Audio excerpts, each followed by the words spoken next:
Hi, I'm Jake. And I'm Ashley. And this is the Wonderful Thing About Disney podcast. Because Disney's a wonderful thing. Come on down, stop on by, hop a carpet, and fly with us as we discuss the parks, treats, and all things Disney, with new episodes every wonderful Wednesday.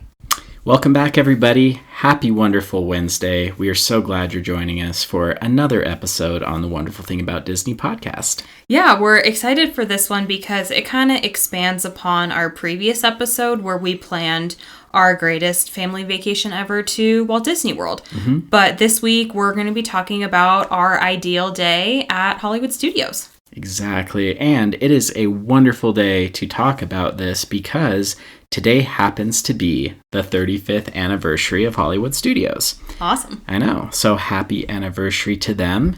Turning 35. That's getting old. They're getting old. Yeah. They're getting there.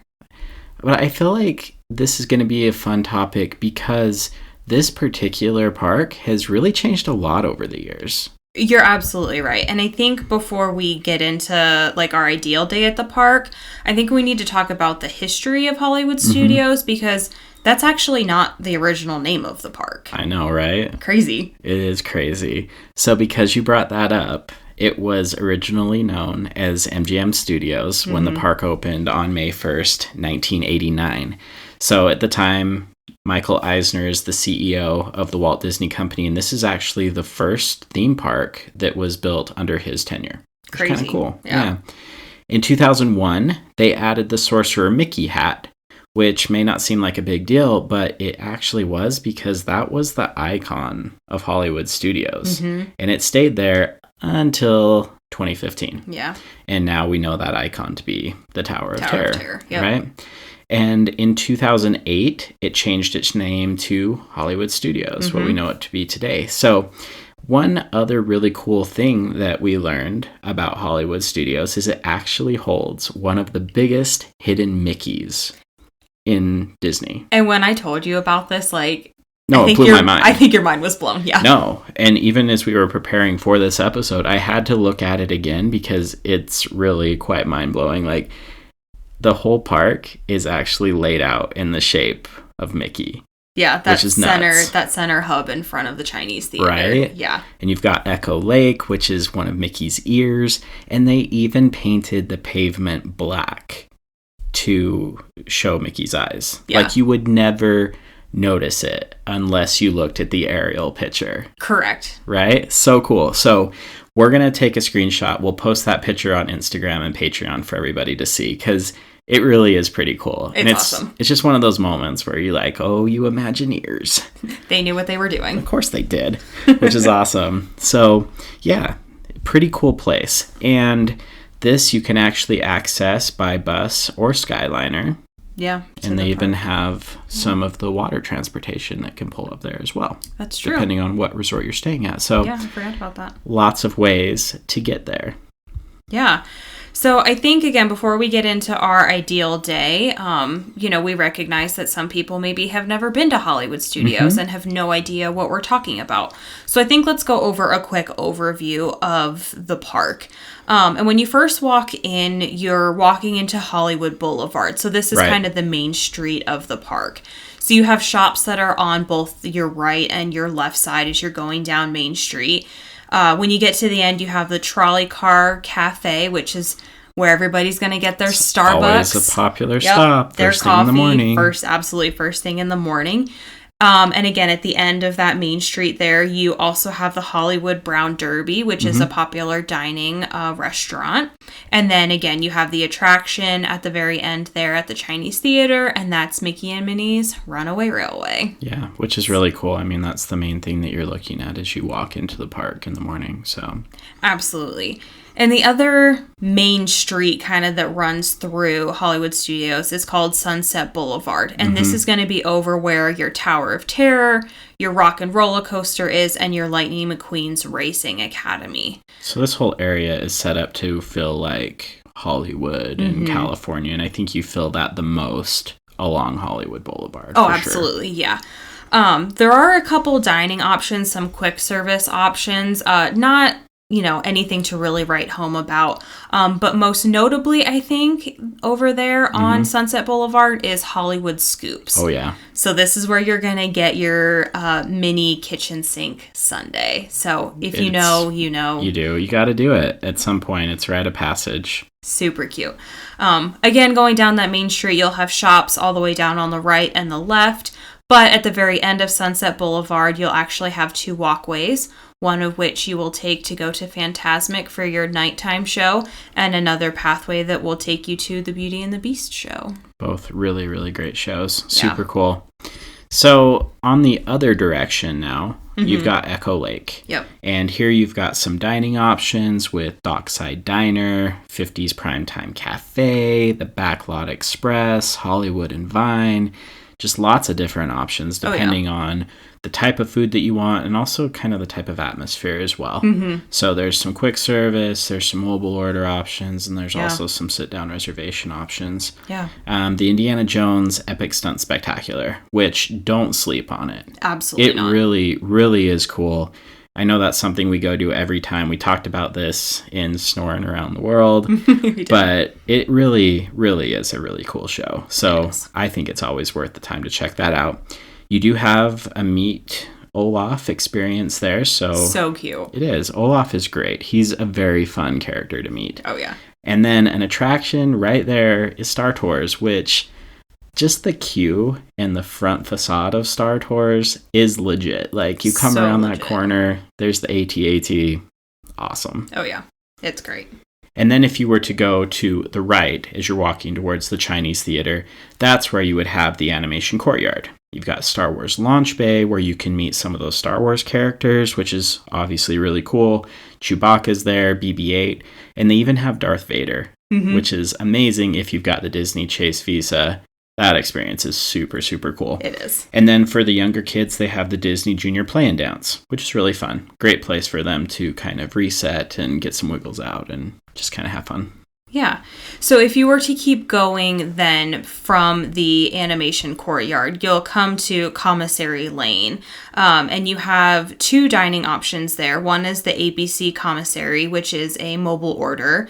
And then you also have the Sci-Fi Dine-In Theater Restaurant, which is table service, so a reservation there. And there's 2 characters that you can actually meet there as well. You can meet Minnie and my favorite, Sorcerer Mickey. You do love Sorcerer Mickey. I do.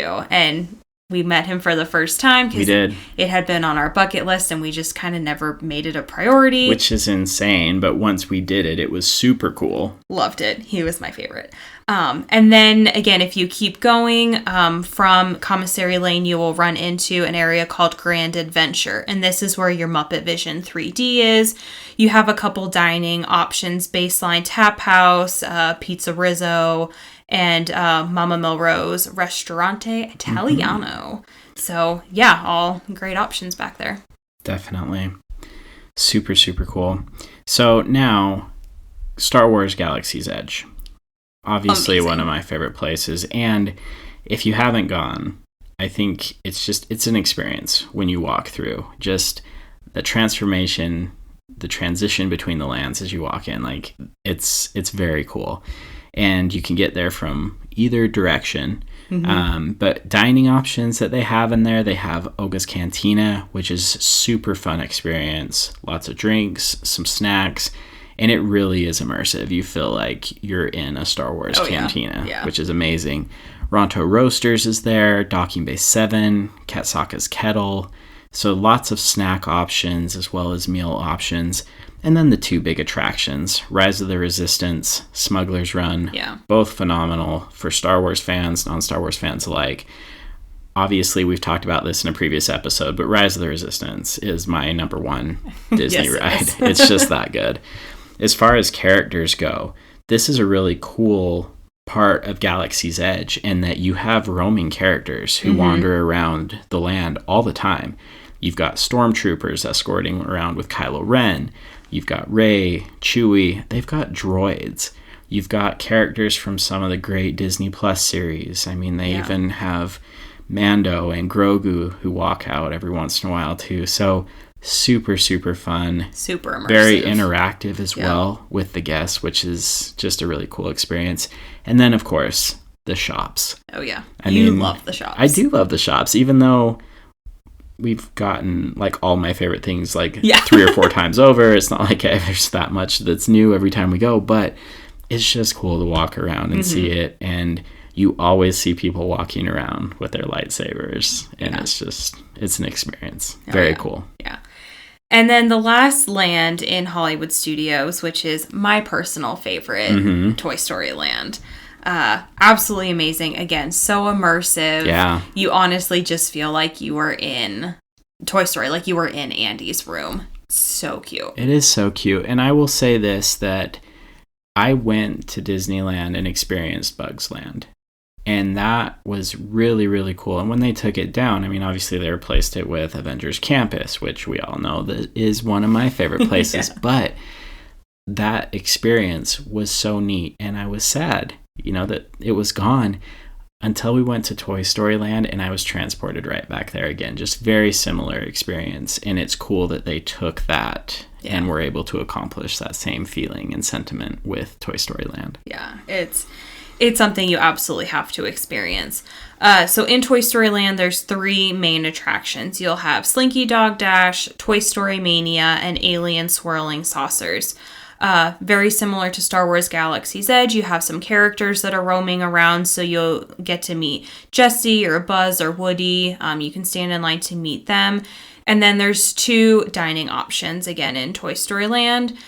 If you've listened to this podcast, there we go. You know them already. You know we love them, but it's Woody's Lunchbox and Roundup Rodeo Barbecue. Right. They're absolutely awesome. And I will say, there is an added level of detail to Toy Story Land as well. You've got to look on the ground. You've got to look behind the fences. You've got to check the queues. Like, there's so much there. I mean, we even found a missing puzzle piece. Yes. So, again, if you want to get into that, there's so much to see. Very, very cool. Yeah.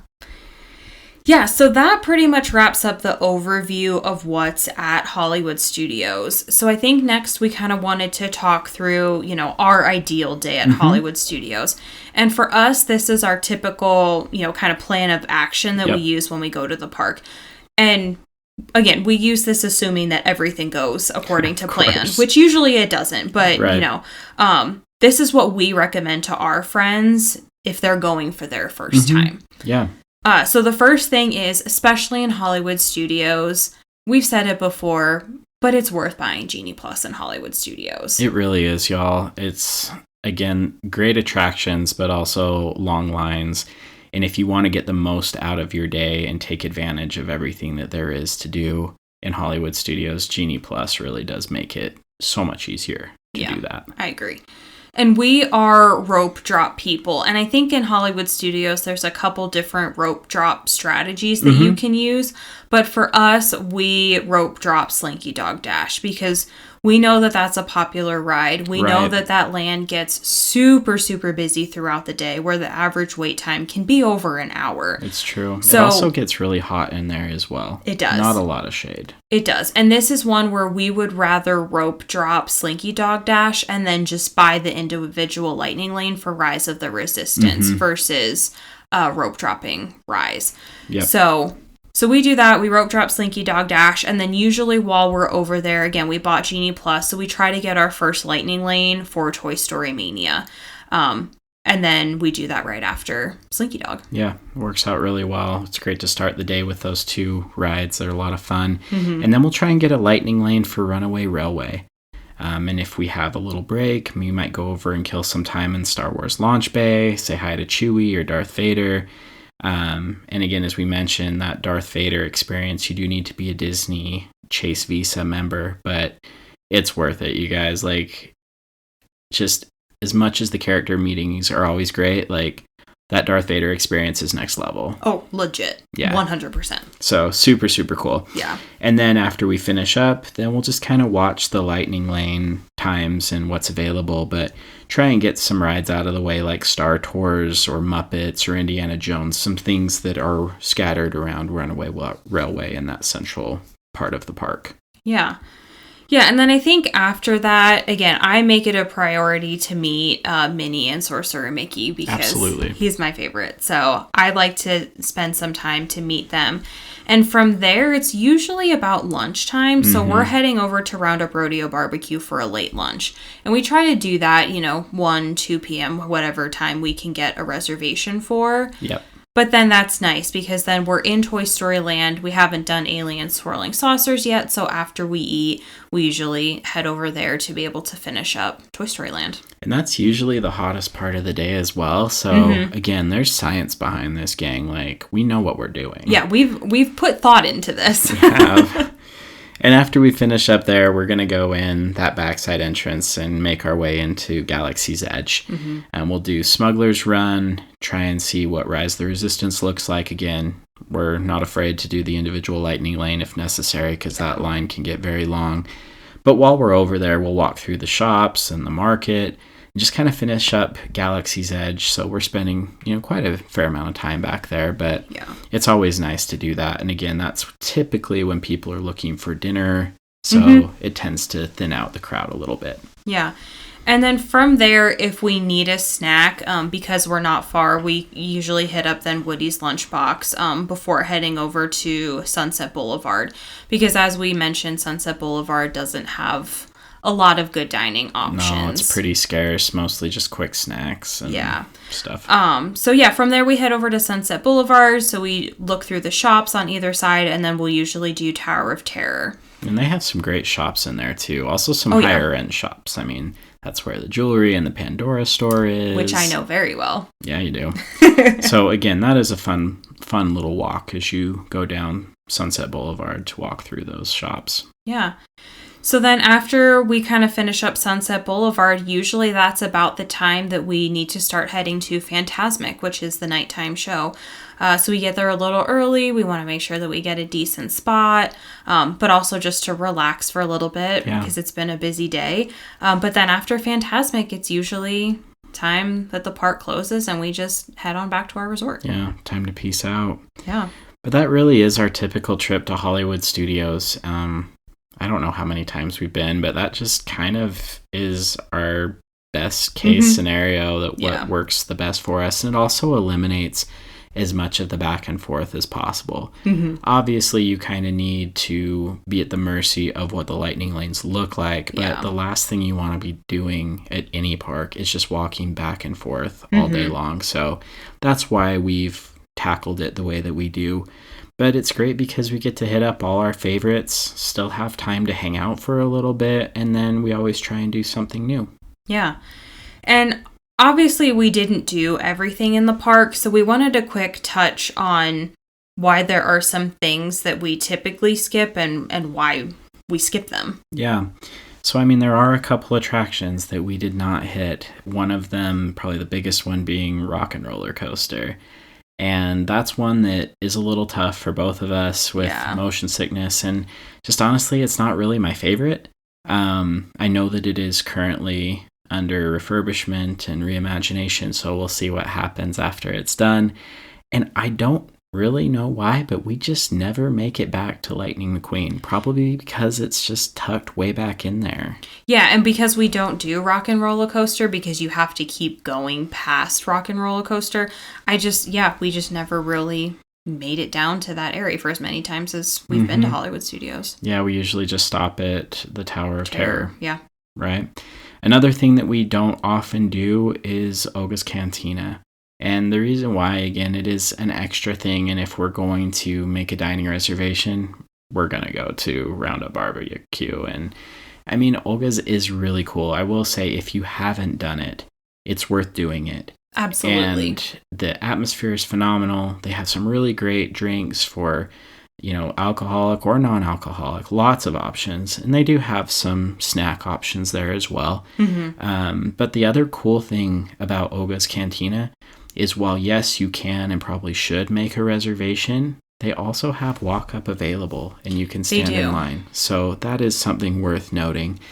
And then the other thing in Galaxy's Edge is the Enchanting Extra of Sabi's workshop building lightsabers. Yeah. And I say that because, I've got 4 or 5 lightsabers already. I don't need more.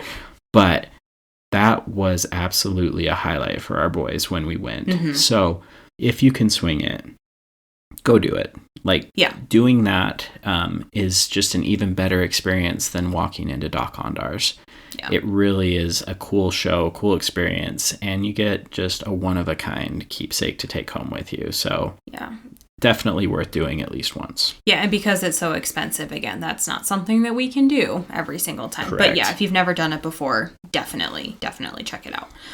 There's a couple dining options that we didn't mention either. The more popular one being the Hollywood Brown Derby. Mm-hmm. And again, no surprise, we just love Roundup Rodeo Barbecue that we would rather go to that. And again, we're not super fancy people. And, so we just kind of skip Hollywood Brown Derby. I feel like that's something that we need to do at some point. I mean, again, we've mentioned before, I just said it, but whenever we go to Disney parks, we try and do something new. And that's on our list. So eventually we'll get there. We will. Another popular restaurant that is in Hollywood Studios is the Sci-Fi Dine-In.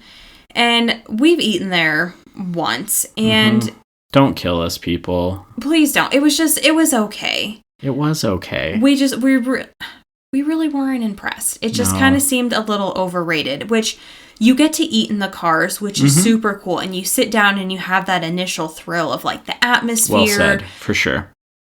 But then that just kind of wears off. And it just felt very overrated. Now, do I think it's something that everybody should experience at least once? Mm-hmm. Absolutely. No, it was fun. It was a fun dining experience. It was. It's just, I feel like there are so many other better dining experiences to write home about than this one. It was just kind of cool in the moment, but then forgettable. No, I 100% agree with you. Yeah. Another dining option that we usually skip is Hollywood and Vine. So this is a character dining. I think for us, though, there are other character dinings that we would choose over this. So you're talking about other parks in Disney World. Correct. Yeah. There's just other character dining that we would prefer over Hollywood and Vine. But I have heard that they have a really cool Halloween special. Ooh, that's fun. Yeah, where Minnie dresses up in her Halloween costume. That's awesome. So it is cool. So again, something that I think one day I would like to check out. Yeah, for sure. Yeah. And I think the last one is Baseline Tap House. And we're not big beer drinkers, but we've heard that they have a great selection of beer and food. Again, that's just not an atmosphere that's for us. Right. And I also heard that they offer a great pretzel. Which you can't eat. Which, again, I can't eat, So, heard it's great, but I would recommend, you checking that out. But yeah, I think obviously this is our kind of ideal day and plan. Everyone kind of has their own preferences and yours might be completely different than ours.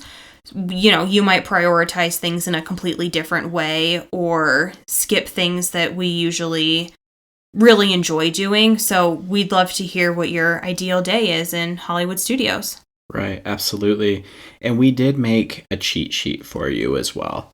So tell them about that because you put in a lot of work on this and I feel like it's a great summary overview of how to tackle Hollywood Studios. Yeah, absolutely. So we'll post this PDF guide over on our Patreon, but really it just goes through the must-dos of those rides that you must do, the dining experiences, the character meet and greets. It's kind of the must-dos for those first-timers in Hollywood Studios. Yeah, awesome. So definitely check that out on Patreon. Yeah. So yeah, that's pretty much it. But before we finish off the episode, why don't we do a Beyond the Churro? Let's do it.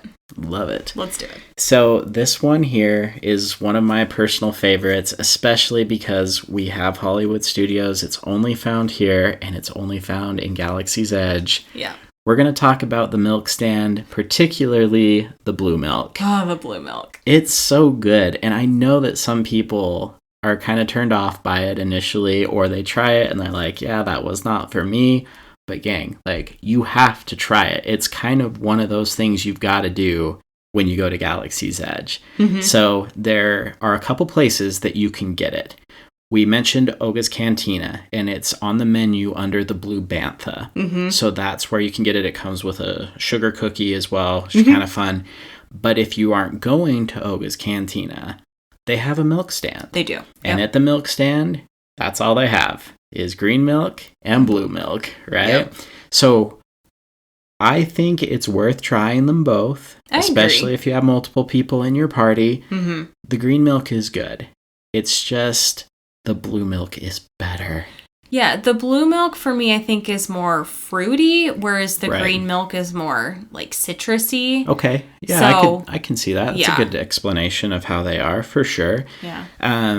But both of them, they're not quite a slushy. It's like a milk slushy almost type consistency. Yeah. But especially on a hot day, they're just so refreshing. Mm-hmm. And you can just walk up and grab one anytime you want, which is awesome. I mean, this is the spot that was made for mobile order. Because sometimes there is a line. Just pull out your phone, place your mobile order, say that you're there, and then you can almost immediately walk up and grab it. Yeah, I mean, literally within 2 minutes of placing your order, you have your blue milk. It's true. And as a veteran move and a little bit of TMI, that bathroom right there is my favorite. It really is your favorite bathroom. I'm just saying, if someone was inclined, you could go into the bathroom and order your blue milk. It sounds like you're talking from experience. I'm not confirming nor denying that you ordered blue milk from the bathroom. I'm just saying it's possible. Sure. And it's a veteran move because when you're done, you can just go grab your blue milk. That seems definitely typical for you. It is good. And here's the thing. We tried making this at home. Like, we tried multiple recipes. We went and bought like this big thing of syrup to just get like the dragon fruit syrup. Yeah, which what else are you going to use it for? I don't know, but we tried it. We tried buying fresh dragon fruit. We did it our best that we could. It just never was successful. I think we got the flavor close, but we just could not get the consistency because like we said, it's like a milk slushy and it sounds weird to say that. Mm-hmm. But at home we just cannot get the consistency the same. Nope. And honestly, it kind of makes me love it more. You know? Yeah. I fully acknowledge that nobody can do a churro like Disneyland, but you can like go get churros and you can kind of get your fix in until you get back to the park. But the blue milk, that is one of a kind, and that is why I love it. So I'm always down to get 1 or 2 cups while we're there, and it's fun. It's just part of the experience. If you're going to Galaxy's Edge, especially for the first time, go to the milk stand. Grab yourself a green or a blue milk and enjoy. Yeah, so I think that about wraps up our episode. This was really fun, and I think we want to do this for all of the parks in the future, is kind of go over an ideal day for those people that might have never been to those particular parks before. So definitely look for more of episodes like this in the future. Absolutely. Well, thank you so much for listening. Enjoy your wonderful Wednesday, and until next time, TTFN.